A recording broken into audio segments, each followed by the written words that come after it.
Good evening, everybody. CanadaPoly.com has private forums, and we'd love you to join our conversation. You have to register to see the forums and register to comment on the forums, but once you're registered, you get to join in, and we're growing, and we're growing fast. So I'm actually looking for a little bit of help. So there's a thread in here looking for a virtual assistant or a moderator for the forum. So if you know what a moderator for a forum does, I want to talk to you more. But I'm interested in training too. So if you don't know what a moderator is, that's okay. And you want to help, that's okay. Please reach out. Moving into our stories tonight, we've got a little bit of a Bernier tweet roundup, some holiday advice for the Christmas dinner or holiday dinner, and it's Christmas, right? It's Christmas dinner, I guess, unless you're Jewish, but and Diwali's over, so yeah, Christmas dinner. So Sweden's Paralel Society, this is reported by nationalreview.com, and I came across this today, and I thought it was an interesting read. The link will be in the description, and it says, a case of mass immigration without assimilation. I don't go to those places without security, a Swedish journalist tells me when I ask her whether she would accompany me to some of her country's, quote, especially vulnerable areas. The label is given by police to neighborhoods where crime is rampant and parallel social structures compete for authority with the state. To the politically incorrect, these are also known as, quote, immigrant ghettos. While much attention was focused on Germany during the 2015 refugee crisis, in which more than 1 million migrants from Middle East and Africa entered the continent at the behest of Angela Merkel, the country that admitted the most migrants per capita was Sweden. In 1 year alone, the Northern European nation of 10 million added nearly 2% of its population. Most of those arrivals were young men. Tens of thousands more have continued to arrive since then. It's too early to see the long-term impact of the 2015 migrant crisis, but if the past is any indication of Sweden's future, the answer may be found in its, quote, vulnerable neighborhoods. In recent years, the Nordic state, known for its scoring among the highest in all nations in quality of life indexes, has also gained a reputation for gang shootings, grenade attacks, and sexual crimes. Days before I was due to arrive in Sweden last summer, the country was rocked by mass car burnings across its west coast. Authorities faulted, quote, youth gangs for the fires, a euphemism for criminal young men of migrant backgrounds. My first visit was to Rosengard, Sevid, and Nydala. Sorry about the pronunciations if I got them incorrect. They're immigrant neighborhoods in the southern city of Malmo, among the 23, quote, especially vulnerable areas across Sweden. At times, ambulances and fire trucks will only enter with police protection. Desperate police have appealed to imams and clan leaders for help when they cannot contain the violence. And I scroll down. In Rinkeby, young girls, even some babies, were dressed in modesty headscarves. Cafes were in practice male-only spaces, and a restaurant in the town center offered segregated seating with a curtain for families, a euphemism for women. And I'm just going to pause here. I was in Niagara Falls the other week, not too long ago, and I noticed there was a restaurant with this exact setup, except it was windowed, right? Like, so we were walking by and we could see the family side, and there were women and children and men in there, and then further down it was men all in the restaurant. And it was kind of a strange thing to note, and I wasn't sure what was going on, like if it was just that was where they were choosing to sit, and I didn't know why they had curtains, and then I saw the curtains, or I read this article and kind of connected it. So that's interesting. Anyway, back to the article. Here there were no H&M or other hallmark of Swedish fashion. Instead, small clothing stores sold Islamic robes, hijabs, and face veils, and in contrast to the near cashless society I encountered elsewhere in urban Sweden, many businesses here accepted only cash. In Tenstra, another extremely vulnerable district near Rinkeby, I stopped by the local administrative office. It is one of the very few visible institutions of the Swedish state in the area. Security guards stood at the door. The week before, masked assailants left burning tires outside the office, one of a number of attacks on authorities in the neighborhood. I'm going to skip down it again. The on-the-ground reality I witnessed in some parts of Sweden stood in stark contrast to the egalitarian utopia I had been sold by the American progressives. How did Sweden, on the whole, a prosperous and peaceful nation, also develop a parallel, segregated society afflicted by criminality and violence? The starkest reminder of this reality are the numerous grenade explosions and gun murders that have become a regular occurrence across some sections of society. In fact, Sweden's homicide rate is now above Western European average. Quote, the hope was to bring people together under a strong welfare state, said Mikael Javling, a Copenhagen-based historian who wrote an acclaimed book on Swedish multiculturalism, tells me Quote, but instead, immigrants from one type of religious background became concentrated in those buildings. And there's a description of the buildings, but we jump ahead. University West sociologist Adamson blames, in addition to poor urban planning, Sweden's state-sponsored multiculturalism for financing separatism through various ethno-religious institutions. Quote, the shrewd thing about multiculturalism is that it is somehow fused with the state, the associate professor tells me.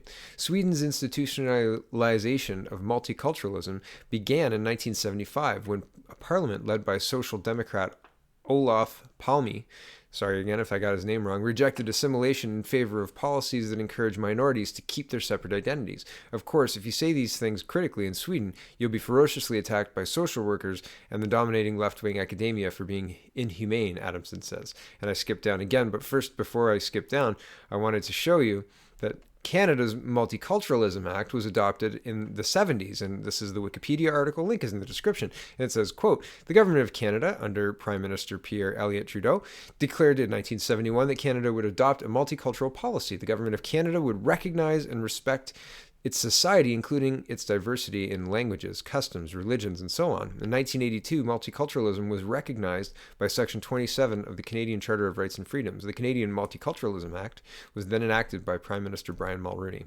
So this has been a long time in the making.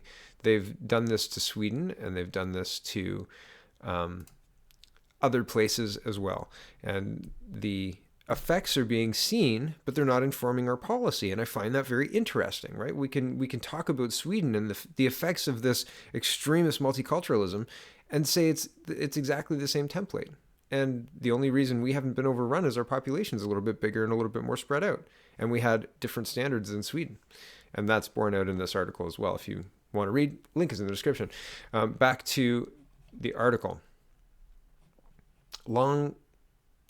Long before the migrant crisis, Sweden had codified its form of humanitarianism into the country's domestic and foreign policy framework. Billions of dollars have been spent on foreign aid and resettling tens of thousands of asylum seekers from disparate cultures.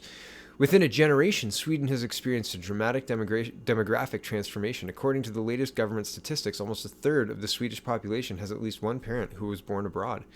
That cultural and demographic transition is beginning to tear at the seams. By 2018, the country known for its politically correct consensus culture gave a right-wing anti-immigrant populist party its best performance to date in its national election in September, depriving a traditional center-left and center-right bloc a majority. And the article goes on to explain that they still don't have a functioning government yet. So that's pretty wild. We've got Canada on track to admit another million immigrants over 3 years, and this is a 2017 article. So we're 2 years into that plan, and they'll finish in 2020, right? It's the same blueprint. It's the same plan.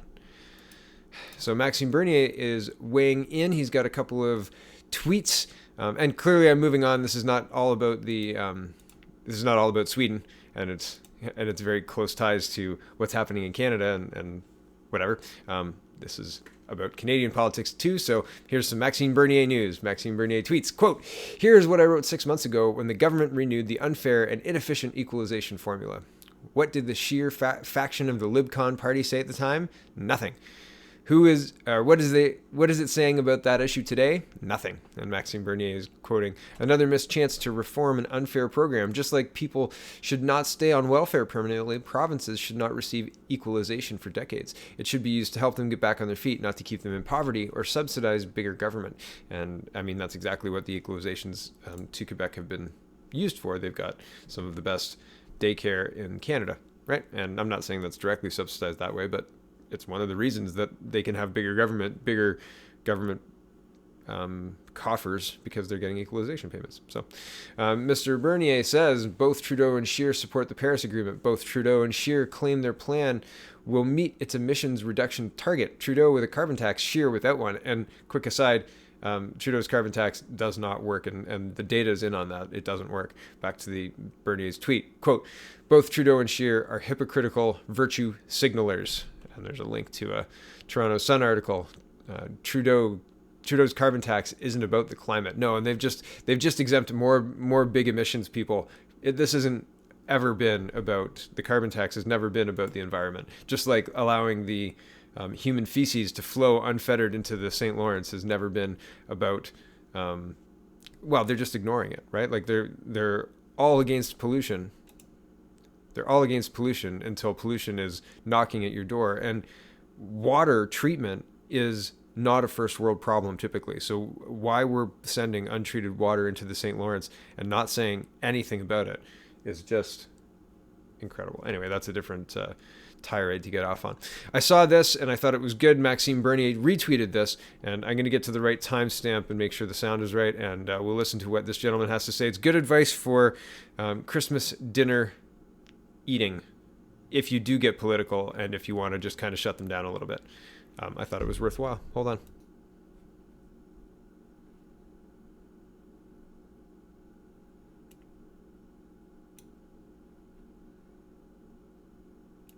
Of information, and I think it might help you guys out a lot as well. So hear me out here.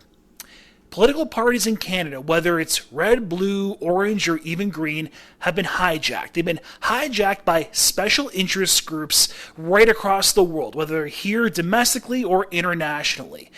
These lobby groups, these activist groups, are having the laws of the country catered to them and not for the interests of Canadians like you and me, like regular everyday Canadians. We are being forgotten until now. The People's Party of Canada is the only political party that's not going to pander to these special interest groups. The only special interest group that we care about is you, everyday Canadians. So when that family member asks you, hey, why are you supporting the People's Parties of Canada? Why are you supporting Max Bernier? Well, tell them, a vote for the People's Party is a vote for you. It's a vote for me. It's a vote for everyday Canadians. That's why I'm supporting the PPC. So happy holidays, everyone. Enjoy yourselves. Have a great time. And I'll see you in 2019. Hashtag PPC 2019. I'll talk to you soon. So I appreciate that, Francesco. I think that is the best elevator speech for the PPC that I've heard yet. It's a vote for you, it's a vote for me, it's a vote for the people of Canada, to have a government that works for us instead of a government that works for special interests. And the whole video is worthwhile. Again, link is in the description. And finally, I'll leave you with this, a Maxime Bernier 3-part tweet. Quote, 5 years ago, Quebec imported most of its oil from overseas and only a tiny portion came from North America. Today, most of it comes from Western Canada and the U.S., thanks in large part to the reversal of Enbridge Line 9B pipeline in 2015. And there's a graph that shows the Enbridge reversal, blah, blah, blah, blah, blah. And number two, there was a lot of opposition to Enbridge's plan at the time from radical anti-oil groups in Quebec, but the project was approved nonetheless. Today, Quebecers, Westerners, and all Canadians benefit from this decision. 3, we can do more. It's possible to unite Canadians around our common interest in the prosperity of,